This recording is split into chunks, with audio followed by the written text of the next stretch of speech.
Well, we'll start with another project here so we can get up to speed on this one. Where to start? Rx7 FC. Go ahead, Jordan. Tell them about this thing. Well, so it all started, we had his Rx7, which we previously posted a video of, so mess around a little bit with it. His FC was supposed to get done, kept getting promised that it's getting done. And we just finished up, we were starting to finish doing fine tuning on his Rx8. He got a phone call that it was done, so he's excited. Went down to go pick it up, or go for a test drive into it. About half mile down the road, blew the motor up, cracked front and rear irons. Didn't even make it into boost yet. So then we got the phone call.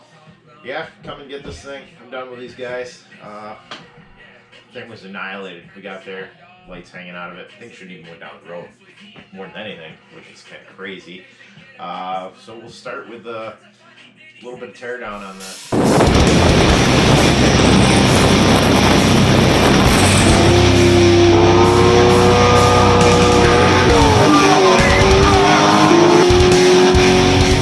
Needed assembly. I mean, why would we want to tighten any of the bolts up on this thing?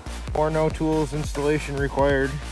But, you know, who needs a fucking tightened oil, return line? I'm fighting to get this gasket off. I can't understand why, and then I realized, oh wait, that's the EGR port. It is fucking upside down.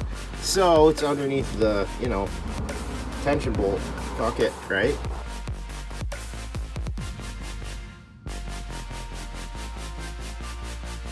First tight bolt on the entire car.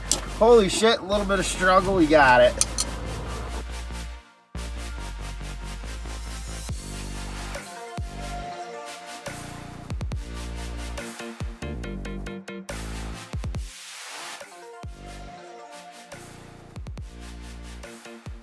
This episode, holy shit, you're gonna let somebody drive this thing down the road? One wheel spacer, two wheel spacer. Run it. Oh, fucking shit bucket one, Why would you fucking mount the intercooler? Just fucking let it dangle, Why mount the bumper? Fuck it. I mean, look how good these clamps are on. They'll hold. Fuck it.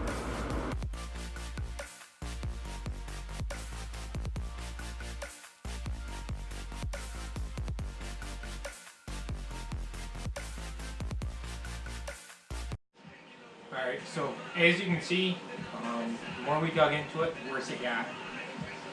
Most of the bolts on the car weren't tight. There were some bell housing bolts, some turbo manifold bolts. We took out by hand. They were running factory fuel regulator, aftermarket fuel pump, bigger turbo. Not good.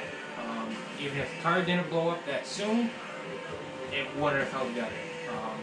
So in a way, kind of glad that it did blow up, kept everybody safe. But it didn't stop there. The more we started getting into it, well, you'll see. Now on to the inside of the car. Already I've fixed a bunch of shit already. We put the back end together and all this shit. Come inside. We had to tighten this because you would have just fuck bolting anything down. Door can open, fall out, screw it. The seats are bolted down real good, as you can see. You run the throttle cable, or not the throttle cable, but the speedo cable, run it through the engine bay, take the car out for a ride. What do you need this for? I mean, it's a great place for it anyways. Stuff like that. Passenger seat, you could fall out. You had to redo all that down there. Wires just everywhere. I mean, what's this? GM coil connector into who the fuck God knows what. Yeah. This is just getting fucking stupid. So as we get looking into why the seats aren't bolted down reasons, oh, there's a random bolt, but sweet. What's going on here? What? This really?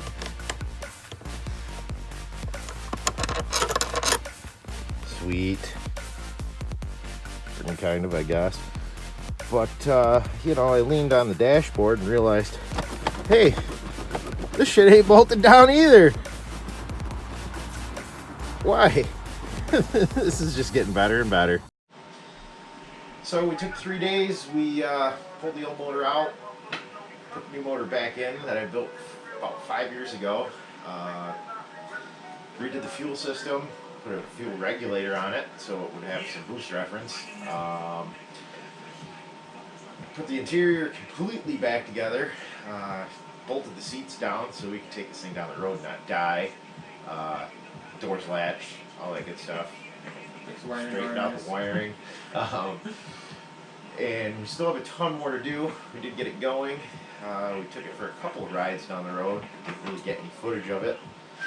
We got a lot more coming. We got sway bars to do, bushings, under trays.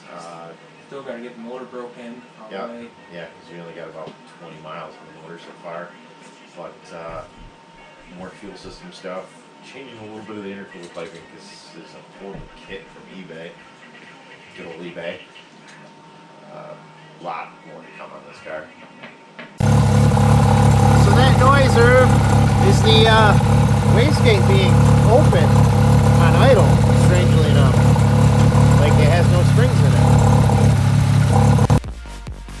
So I go to grab a wrench to, you know, take the wastegate off, and who the hell needs a wrench to fucking take a wastegate off?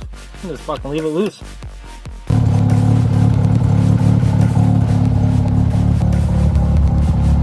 Nothing will focus.